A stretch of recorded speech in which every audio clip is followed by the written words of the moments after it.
Una-una, yung mga nag-iingay, meron po tayo ordinansa na bawal po yan, no? Dapat po mula alas 10, 10 o'clock ng gabi, wala po dapat nagkakaroon yung malasakit po tawag din eh, di ba? Kasi meron tayong mga kapitbahay na kailangan magpahinga dahil nagtatrabaho. Oras ng gabi, nagdala yung mga kabataan, nagkalpa, naglalaro, pangalawa yung sa ingay, video at oras ng gabi. At saka yung mga aso nagkalat kung saan na tulungi. Yan po ang tubig sa Yung iba naman, sila na ngayon hindi nagtatrabaho, nagiinuman pa, nang-bevoicing pa ng mga kapitbahay. Kaya siguro alam niyo, meron pong multa yan, meron pong multa, no? At yung na-training naman yung mga tanong mo, meron na, sige. Baka pwedeng itong gawin na natin, meron na, diba? Oo. Kasi kanina umaga, galing po kong binila. Yun din tinatanong sa atin ng iba, bakit daw yung kanilang mga aso, hindi pa rin daw na titikitan nyo.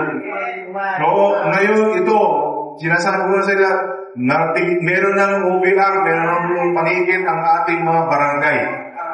Ngayon naman, ang barangay kailangan gawin ang trabaho nila. Pati yung mga sa city natin, paikutin mo. Uulihin mo natin yung mga walang disiplina dahil dito sa Pasig dapat may disiplina ako. Sobra na po eh. Ako eh, talagang punong-puno na po na sakit ang ulo natin dito. Pero ang gumagawa na sakit ang ulo, tao din. Yan po sa San Agustin Creek, sa may gitna ng Mambang at ng Pinagbuhatan. Ilang beses na po ang baha. Wala pa rin pakialam ng tao.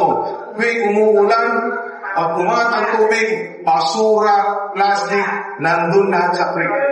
Ang batang maliliit, binibigyan ng 5 piso, 10 piso, ng mga nanay at tatay na tamad maglabas ng basura sa tamang oras.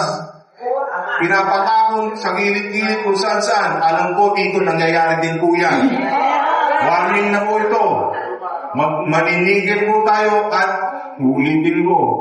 Pasensya na lang po kung sa mga matitigas sa ulo at pasaway.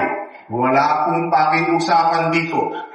Kung kinakailangan makulong ang mga matitigas ng ulo, ikukulong natin para tumuwid ang ating mga kapitbahay.